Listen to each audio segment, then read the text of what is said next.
Hey everybody. So we're going to kick off today's show with a little bit of a on a sad note because I got news today about someone that is quite a close friend to the channel, one of the big supporters on Cricket Fanatics magazine. In fact, one of the first people that I ever told about this journey actually when I decided I was going to go on it, and I was still working at another company when I was thinking about this and thinking about this venture. And I went to this person. I used to spend a lot of time at Newlands, and I used to go to this person, and we used to have a lot of good chats, heart to hearts, etc., just about life and cricket, etc. And he was one of the first people that I ever told about this venture that I would be going on this, and he's always supported me and supported this channel from the start. So I just want to give a short, moments of silence for Brent Bingham, who recently tragically passed away. And I just want to send my prayers and love and thoughts with his family and him, and that he's in a better place um, right now, looking down on us. So just a moment of silence for a very special person, very kind-hearted, and he was um, a very kind-hearted and heartwarming person. Always opened up his door to anybody that had issues, and was really good with the youth development at Western Province, etc. And a great guy, nicknamed Biggie.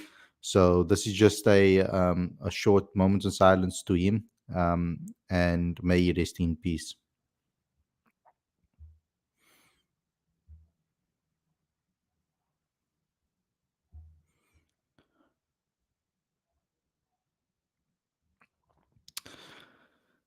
Okay, guys. So, hey, welcome to the show. This is your preview show. We're going to be discussing the next game, South Africa's final game before the Super Eights, and we know that we've already qualified. So that's a massive step forward and uh, a massive move for South Africa that we've already qualified. We got a little bit, I wouldn't say fortunate. I would say we're a little bit fortunate that we qualified thanks to a rained out game, but we were most likely going to qualify anyway with the way things were going. South Africa obviously winning the first three games, scraping through some of them. Very tough fixtures. Weren't always at our best, but um, we managed to go and get that victory that we needed to obviously take things forward. So today's show is going to be about South Africa versus Nepal, what we think should happen. But we're going to start off and kick off the show first and foremost with Rob Walters' presser and what he had to say ahead of this game, because that's always a nice place to start to try and get the coach's view and what he thinks about the this fixture, what his mindset is going into this fixture. Before we get into speculation and what we want to see, uh, we can get the coach's word straight off the bat. But before we get going, before we get started, please subscribe to the channel. Click that notification bell for all future videos. We are just 200 away from 5,000 subscribers, so it would really help us a lot if you guys can help us subscribe and share this with everybody so that we can get those 5,000 subscribers as quickly as possible.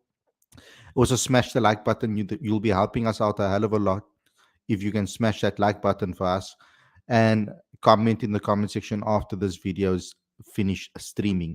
We need your help on that as well, because that's how this videos and our channel will be spread if you guys are interactive on the videos, even other than the live chat. So without further ado, let's get straight into today's video.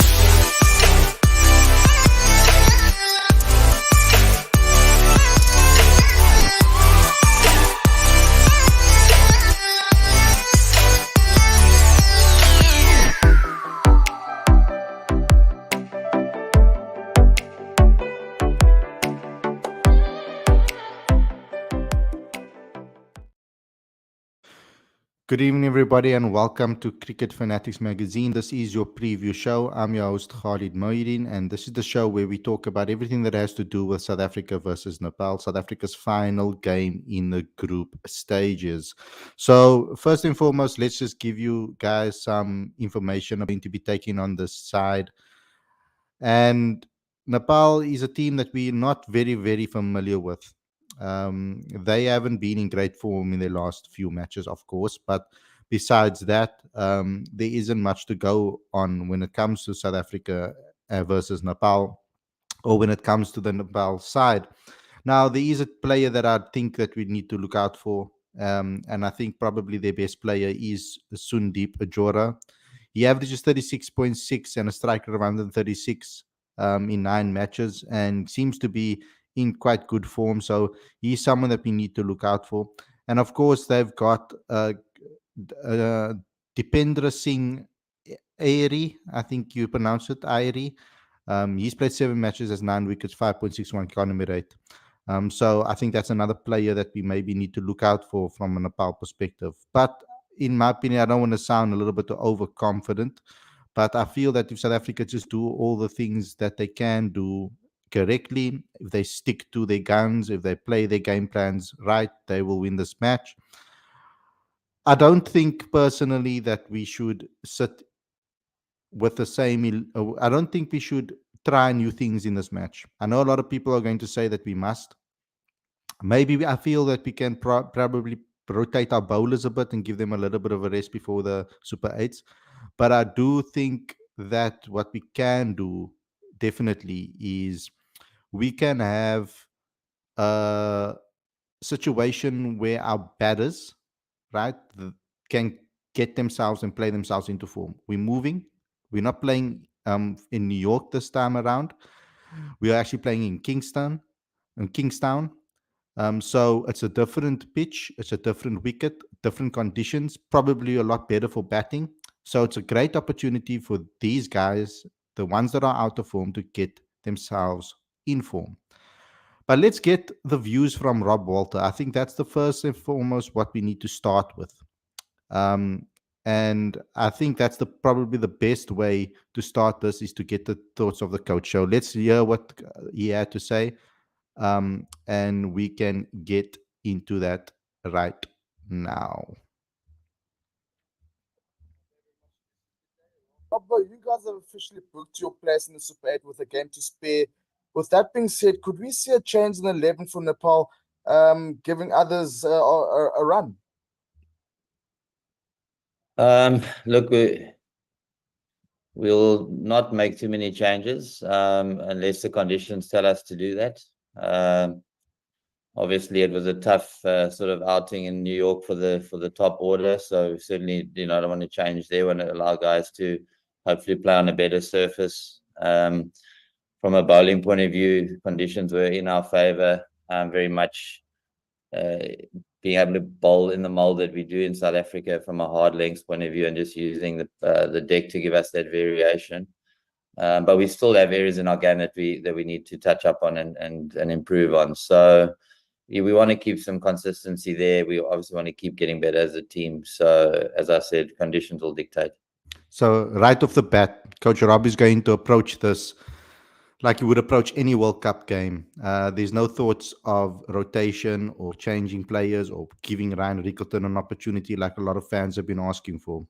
I think he's going to go with the same 11 and then maybe change one or two guys according to what the conditions are going to be. Now, I'm assuming that the conditions are going to ask for 2 spinners. So we could see that happen. We could see a bowler getting dropped or dropped for a spinner, for a second spinner in Tabrei Shamsi. That's a high possibility of a year in this particular match, I feel. And according to what Rob Walter's saying, that they're going to pick the team according to conditions, I think that's probably a highly likely to happen in this particular match. Thanks, Nathan. Johan? Hi, Rob. Your batsmen are experienced enough to know that all pitches are not the same. But would you sort of agree that your pitch left a dent in the confidence? No, I think you have to be realistic in terms of what we we face there. I mean, as the batters, you can sort of only do what you can outside of match time, and the guys have been working incredibly hard on their games, just to stay in touch. And this game is a strange one. It takes one shot to feel in form, really. So they are experienced, and I trust that their time will be coming soon. I actually second that. In T20 cricket, particularly, you can the form is a very overrated thing. I feel in T20 cricket. I think yes, if you are in form, and certain players get that opportunities to be in form and go through great patches. But for me personally, I think that this is a type of game that within you can have a terrible game, and then the next game you can suddenly be fantastic. And a lot of these players, I mean, the fact that we didn't utilize our top order throughout this group stages, I feel that it just takes one game to trigger them so that they can go on a run. And I feel that Quinton, Aiden, and Riza are the type of players that once they get their timing right, once they get into good form, they go on a little bit of a spree.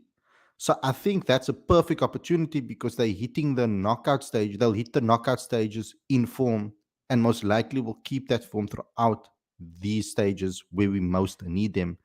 So I think this is a perfect opportunity for our batters to get into their groove, into form, get their rhythms going, etc. So let's continue.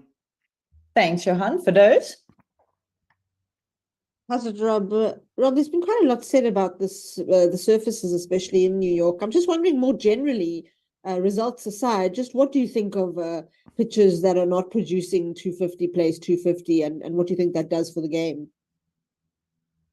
I mean, look, I think people have just got used to the T20 format looking a certain way, probably especially on the back of IPL. But I don't think anyone can say that those games weren't exciting. We had a number of cliffhangers, and yes, as I said, maybe not the new age of T20 cricket, but certainly great contests in a different way.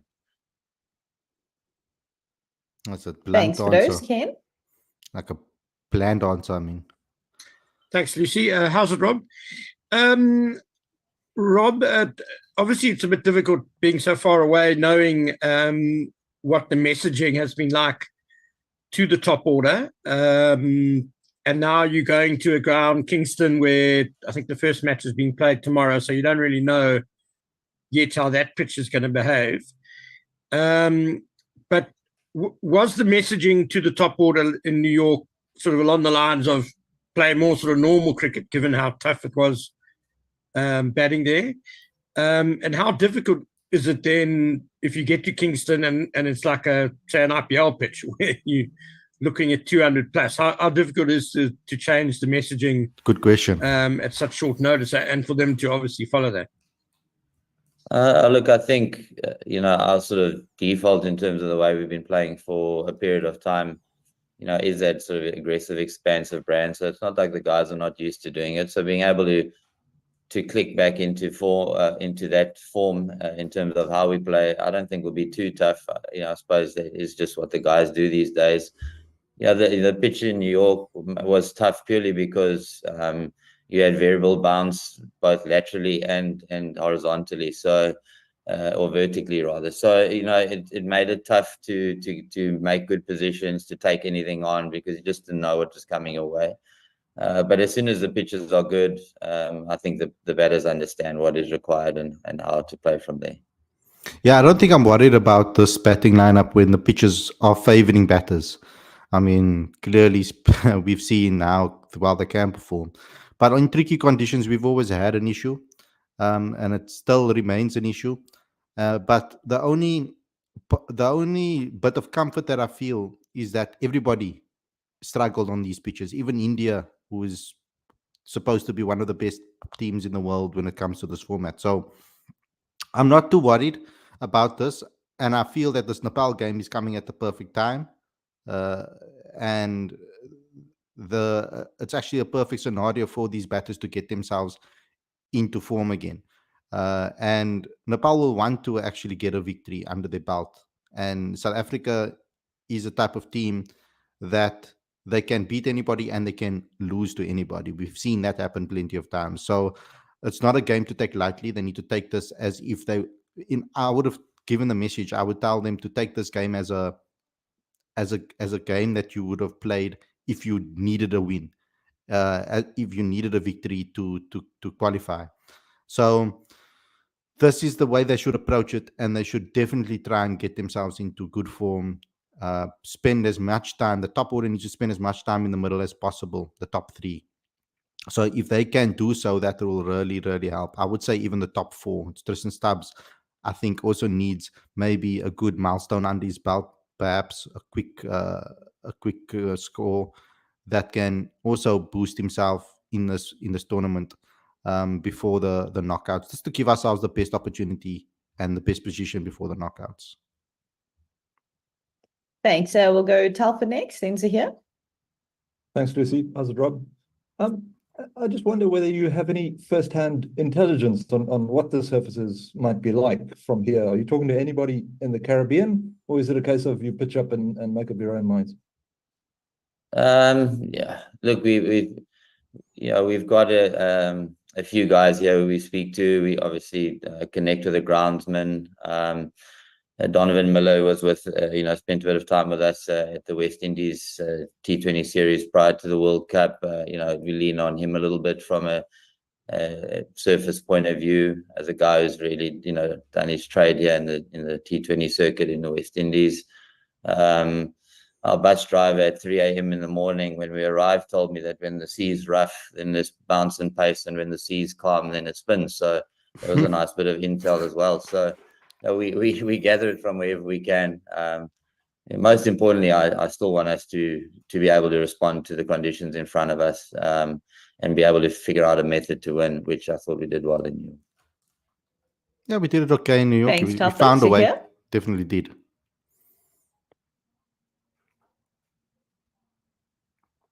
We definitely tried to find a way in New York. So here, just double checking if you've unmuted yourself because we can't hear you. We need to find a way. I think what we'll do is we'll just go on. There we go. There we go. Oh, there Sorry, we go. guys. Okay, perfect. No, we can hear you Yeah. loud and clearly now. Rob, just obviously, you don't want him to be playing close games week in, day out, and lose a little bit more of that hair of yours. But just how much do you take from those victories when you get over the line and in a competition like this where momentum is key, and also does how much does Tom come into the picture when you guys get over the line in games like that? Firstly, there's very little hair left anyway, so don't have to worry too much about that. But I think, as I've said to the team, we've been on the wrong side of those types of results in the past. So it's been great to see just how the guys have fought and played under pressure. The batters in the middle order, we've managed to get us to a total, and then chase down. So from my point of view, just the fight, just the resilience shown by the squad, through these games, as they were incredibly tough games of cricket, very tight. Your progression into the next round relies very much on those results. So there's definitely an edge to that. Just nice to see the way the guys responded to it. And Tom, along with the entire coaching staff, we're working, continually to just assess the mindset of the team and try and understand what they need from us, try and understand, what is required to create those sort of winning moments and jumping on those moments when they arrive in the game. So, again, I'm obviously stoked to have seen how the guys responded under pressure. We know that it's not going to get less from here. Going into the Super 8s, there's 3 massive games there that you're playing, in 5 days with travel in between. So that's going to be a significant week, obviously, and then hopefully, as we move on into the semi-final stage. So it's good to be put under pressure early, and hopefully along the way we can actually have some easy games. Yeah, that's why it's so important that we get ourselves into a situation where our top order is in form. It is so crucial.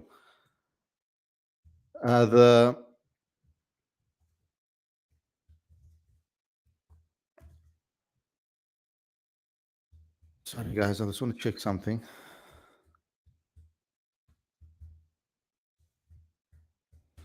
See, someone said in the comments, I think Joey, Markram's World Cup average is 27 and strike rate of 128, and he is someone that desperately needs form. It's something that he definitely needs to get into form, and that's why this game is so important.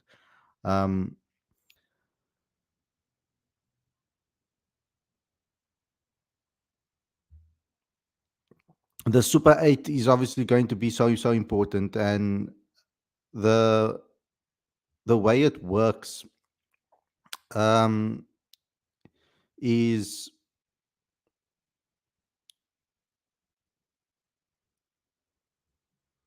we had obviously 20 teams that competed in the group stage, and that's divided into 4 groups with 5 teams each. The top 2 teams from each group will progress to the next round, which is the Super 8. The Super 8 stage will begin on the 19th of June and will run until June 25. Then the semifinals will take place on June 27, followed by the final on June 29. The Super 8 stage will be divided into 2 groups, Group 1 and Group 2. Each group will comprise of 4 teams that progress from the group stages. Group 1 will comprise of teams that finish first in Group A and C, and the second in Group B and D is in Group 2. And second in Groups B and Group D. Group 2 will include the table toppers from Group B and D, and second place groups from A and C. Each team will play every other team in their group in the Super 8 stage, which means that each team will play 3 games. The top teams from each group will progress to the semifinal. The top 2 teams will progress to the semifinal. So that's going to be 3 games within a couple of days. We are nowhere close to trying to get there. We need our players to be informed, the top order. Otherwise, it's going to be very, very, very difficult for us to qualify. So it's crucial back into form and seeing that ball and timing it correctly. Great, thanks. We're going to go to Stu, then Morgan. Hello, Rob. Aside from the top order which you've discussed, those areas that you'd like to see improved and polished, what are they? Were you entirely happy with the way the bowling and the fielding went in New York? I thought the fielding quality and intensity was excellent. Other than Marco's drop catch, which I'm still sure he's not sure how he dropped that, but other than that, I thought the execution in the field was excellent, as I said, and the intensity was outstanding. From a bowling point of view, there's just certain areas that the game never led us to, as in a death phase where 2 set batters are in and putting us under pressure. So we want to continue improving that space. I mean, world cricket has shown us that if you have 2 set batters batting the last 5 overs of the game in T20 cricket on a good wicket, it's a really tough thing to manage. So we still want to be able to brush up on that.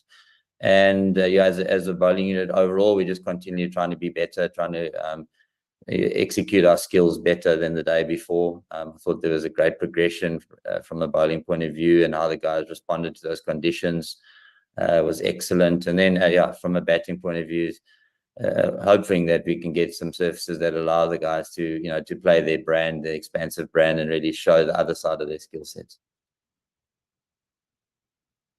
Thanks, Stu. Morgan? Thanks, Lucy. Hi, Rob.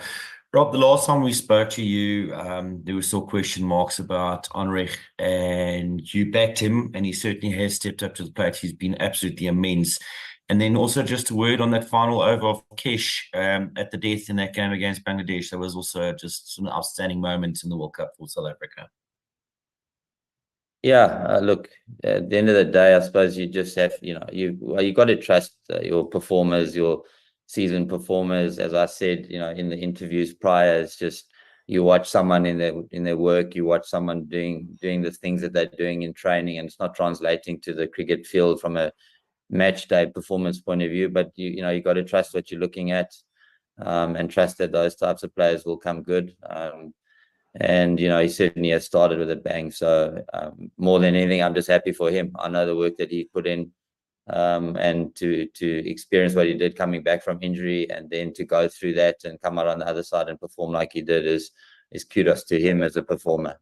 So yeah, I think from that point of view, yeah, very, very chuffed for Unrich. And then to Kesha's over, I think he would self-admittedly say it wasn't the best over that he's ever bowled in T20 cricket.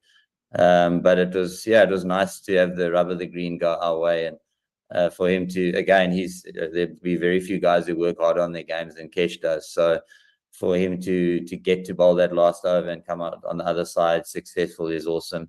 And I know he'll be real with himself from an execution point of view, but still, to be the guy who you throw the ball to in that situation and see him thrive in that was awesome. Yeah. Yeah, it was quite cool to see that. Although it wasn't a perfect over, I would say. Those final two deliveries were a little bit shaky. But I still really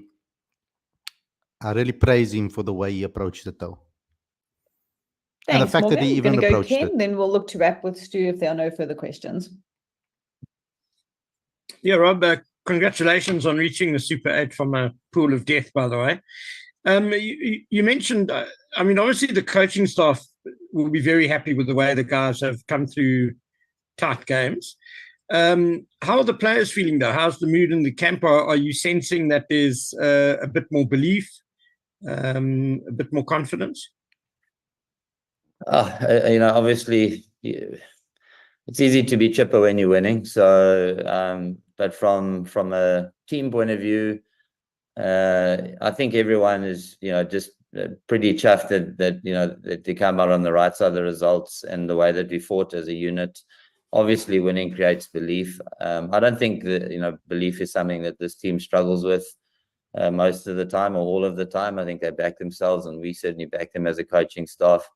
Yeah, and they're a tight unit. I think all of you on this call that have spent any time with the team understand how they are as a group of people. They're good human beings. They get on well together. They're sort of a great advert from a team point of view. And yeah, we get to celebrate it. We've got to celebrate a few wins, which has been great, and celebrate being part of the next phase of this competition. You guys have had a few days off today and yesterday, but tomorrow we're back at it. We want to have a clean sweep of our pool round. That's certainly something we're focusing on, and then taking that into the Super 8. That is the one thing about this team that I did mention before this World Cup. I said I've seen them. I've been in environments with them, chilled environments with them,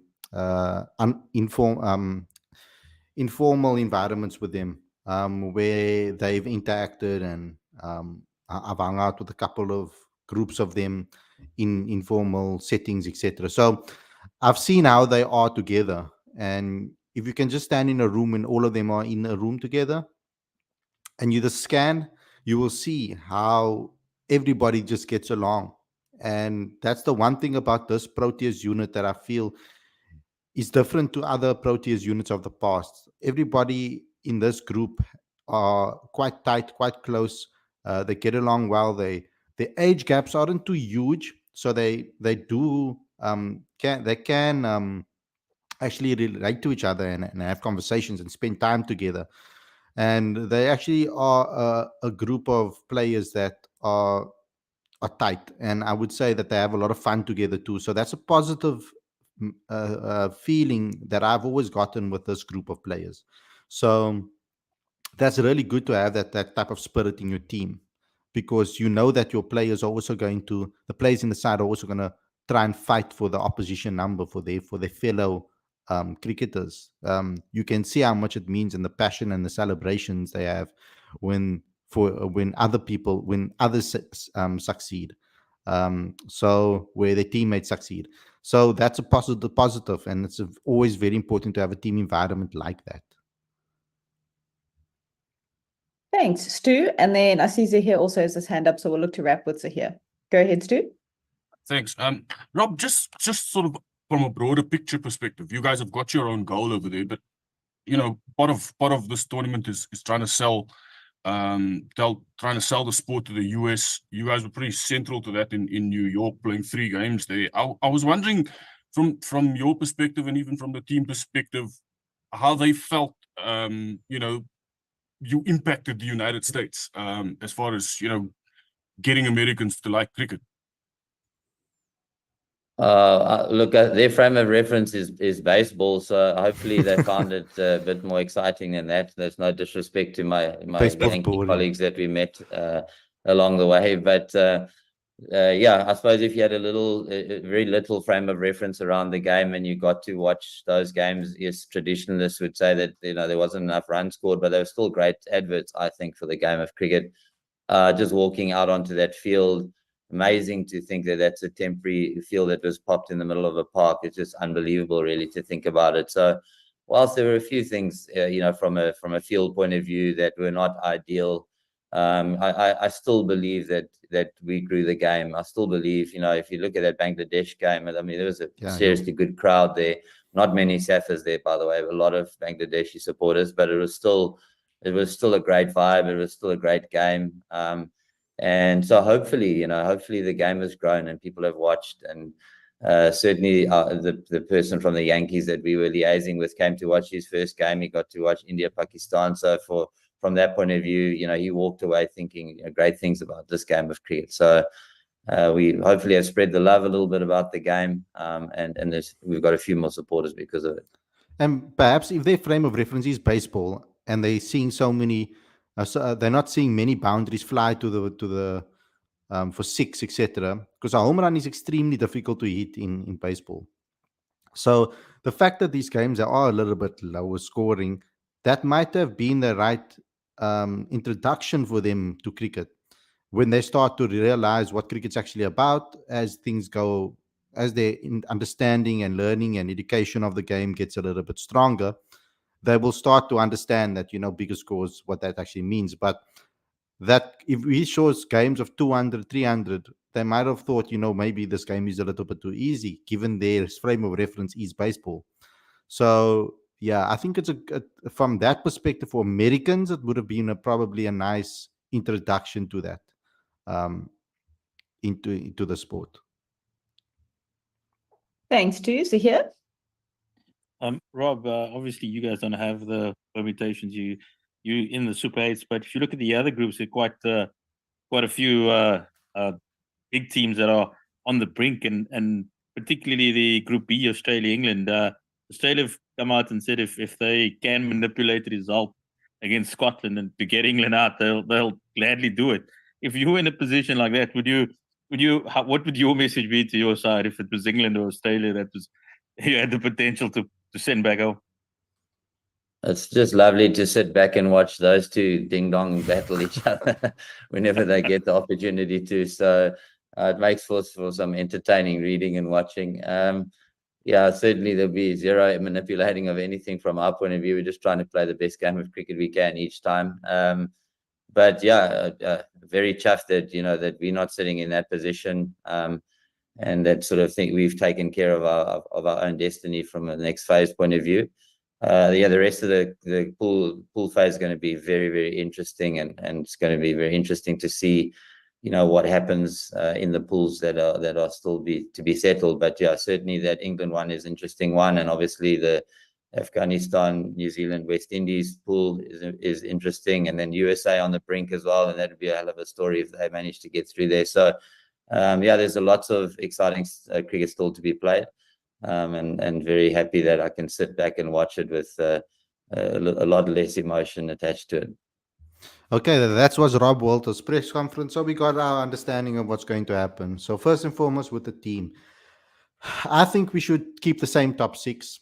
And then Rob already said that they're not going to change much. So there's no point in saying what I want from that perspective.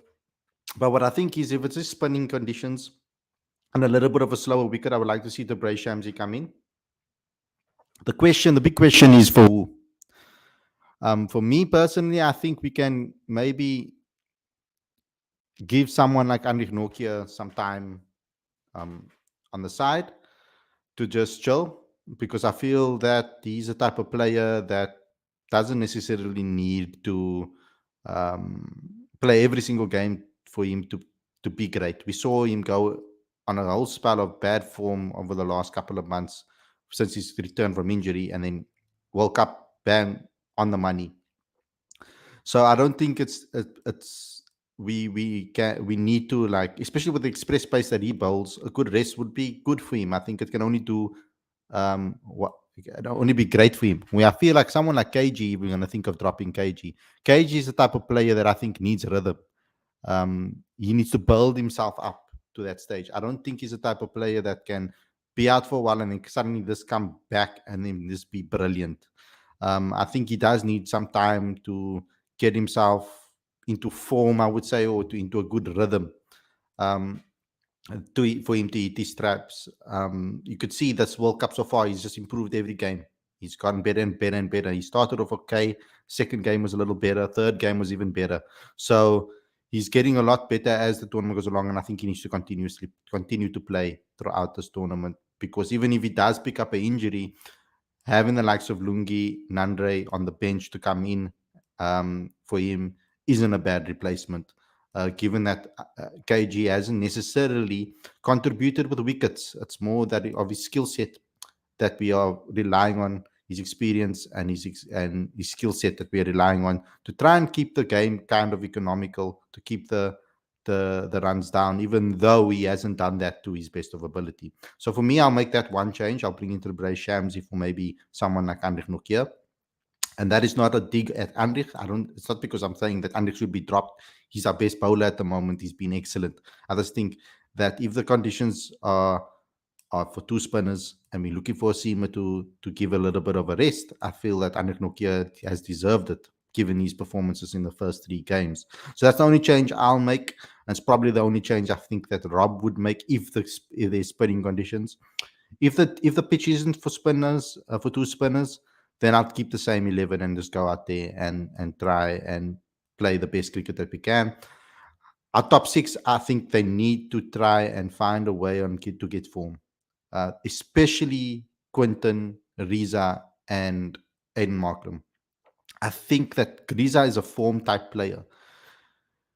Not every player is a form type player. Some players can go a spell without scoring any runs and then just put on a madness in a game and win you a game. Hendrik Klaasen tends to be that type of player. He can have a bad game here and there and then suddenly just be brilliant out of nowhere. David Miller, similar type of player. He can go on a bit of a wobble, have a couple of bad games, and then just suddenly win you a game out of nowhere, like Randy Orton. And he can also, I feel that Tristan Stubbs, at the moment, I feel that he just needs to play as many games as possible. He will come right. And once he is in a good space, I think he'll go on to score runs. I think that Markram is a form type player. He needs his confidence to be up. He needs to be seeing the ball well, timing the ball well, and finding the boundary well. Because even in games where he hits the ball, he can have a couple of great shots, beautiful cover drives, maybe a straight down the ground, and then suddenly he just gives his wicket away. So he's a type of player I feel that needs a good scores under his belt to really kick on. And usually in big games, he does step up. And that's what we're going to need from Aiden Markram. The Super 8s are going to be vital for someone like Aiden, I feel. Quinton de Kock is a player that's playing himself into form, and I think that's always been the case. Once he gets himself into form, he goes on a little spell where he'll score a couple of good scores in a row. He's a form type player, in my opinion, but his form is like in patches. He'll score a couple of good milestones in a clump and then go on a little bit of a dry spell and then go and score in a clump again. If you look at his scores in all formats, you'll see it. Actually, that's the actual case that happens with him. Riza Hendricks tends to go on a run of form and then you have a little bit of dip where he looks completely lacks of confidence, doesn't have any foot movement. He looks like 2 complete different players when he's off form and on form. So I think that's another player that needs to play himself into form, and that's why tomorrow's game against Nepal is going to be so important. But guys, that's our preview show. Let me just get into some of your comments over here at the bottom to see what you guys have had to say. Joey says Riza averages 9 in 7 World Cup games with a strike rate of 92. Stubbs, 6 innings average 12 with a strike rate of 76. Klaasen in 6 innings averages 23 at a strike rate of 104. Where's the Bavuma bashes? It's completely two different scenarios over here. I don't want to compare it to Bavuma, but Bavuma, like I said, didn't deserve the criticism that he got. I was the one that's saying that the way that people were criticizing was over the top, because we don't see the same criticism getting thrown at Aiden and the rest of the guys here in this team. Yes, Temba shouldn't have been picked in the T20 squad from the beginning, I feel, because what he's done domestically in T20 cricket consistently and in SA20s, etc., isn't good enough to be in the T20 squad, whereas other players have done so. But once he was there, we needed to support him and we needed to back him. And he was getting smashed left, right, and center all over social media. And I think it was a bit unfair because these group of players aren't getting the same treatment given their bad performances. People actually making excuses about the pitch, etc., where I feel that that's not a good enough excuse. Even though everybody around the world is, all the other teams that have played at New York have struggled as well. So we need to take into consideration some context over here as well when we come to criticizing certain players, because we need to also look what happens compared to other teams that have played on this ground. And it seems a bit, we have been bad, but other teams have too. In my time, Squares, Riza was dropped and back after scoring good runs. Stubbs was a youngster in last World Cup, which led him to start in the last World Cup. Klaasen prime hit after last World Cup, whereas Bavuma is bad always. I don't think he's bad always, but yeah. Aditya Aiden performed well in 2021, 2020 World Cup, 2022 India game, that was important, and 2023 World Cup, we all know. So this time Aiden will perform to just wait. We want him to. I hope that he does. Tiano says we cannot be comparing players' average and strike rate. We just need to stay focused and can positive mindset. It's big amount of each other's players in the team, a big amount of pressure on each and other and players in the World Cup. Anything can happen. Anything can happen in a World Cup. That's true. I don't think that right now it's the right time to be too critical. I think we need to support the players that are there now. I called for the same support of the boys in the last few World Cups. I think it's completely pointless to have a negative mindset and be critical after players have already been selected. We can have debates before selection. We can have debates before that and saying who we want and who shouldn't be there. And maybe slightly after a selection has taken place, we can obviously vent and talk about it. But once the tournament hits, there's no changes that are going to be made. This is the team, this is the squad, this is the lineup that they've picked. Support the guys as best as possible so that they can try their best to get over the line. So it's not their fault they've been selected. That's the thing.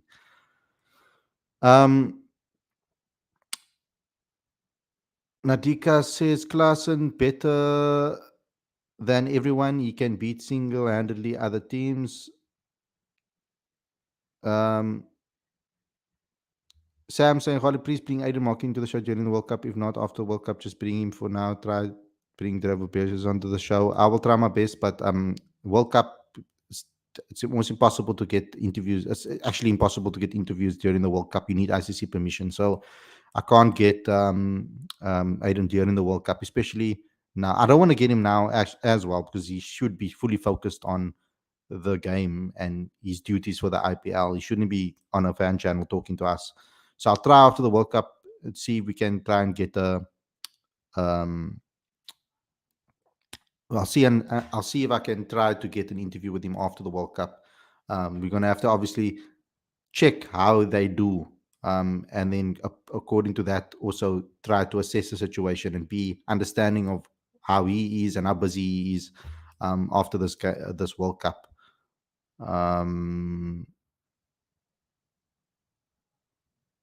Yeah. Try upload sessions. Why CSA don't provide like other teams? Go fight with CSA, bro. I have no idea. You're making a lot of demands that I don't have fully control over, because I'm not in the USA, clearly. So CSA doesn't always give us visuals, but I think they are releasing some training visuals. I think today, maybe tonight, midnight. So I'll try my best to put them up as soon as we get it, and you guys will get a notification on when we go live. But anyway, guys, thanks a lot for tuning in. Hope you guys enjoyed this episode. Don't forget to please subscribe and click that notification bell for all future videos. We need 200 subscribers to get 5,000, our next milestone. So please help us hit that by sharing this channel, liking the video, and commenting in the comment section below. Thanks a lot, everybody, for watching, and I'll see you guys again after the game against Nepal with a review show. Stay safe. Enjoy the rest of your evening. Peace out.